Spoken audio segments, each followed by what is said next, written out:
अस्सलाम वालेकुम प्यारे बच्चों। आज मैं आपको एक कहानी सुनाती हूँ, ज़रा गौर से सुनिए। एक रोज़ की बात है, सोनू और मोनू अपनी अम्मी के साथ सुपरमार्केट गए।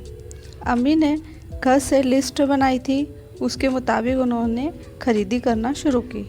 आधा किलो शक्कर खरीदी, 1 पाव चाय पाउडर खरीदा, चावल 4.5 किलो खरीदे और दाल 1.25 किलो खरीदी।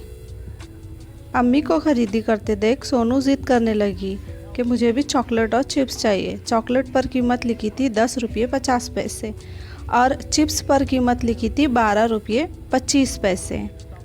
मोनू ने भी बिस्किट और टॉफ़ी खरीदी। बिस्किट पर कीमत थी 15 रुपये 75 पैसे और टॉफ़ियाँ 2 रुपये 50 पैसे की।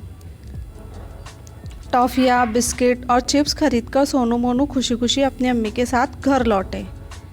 यहाँ हमने देखा कि अम्मी ने आधा किलो शक्कर, 1 पाव चाय पाउडर, 4.5 किलो चावल और रियाजी की ज़बान में आधे को 1/2, 1 पाव को 1/4, 4.5 को 4 सही 1/2, पौन को 3/4 लिखते हैं।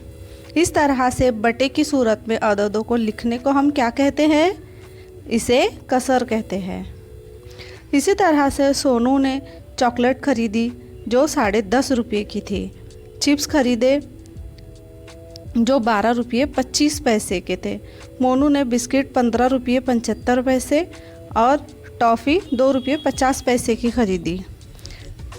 10.5 रुपये को हम रियाजी की ज़बान में 10.50 इस तरह लिखते हैं। यहाँ 10 और 50 सिफर के दरमियान में जो नुक्ता है वो अशारिया कहलाता है।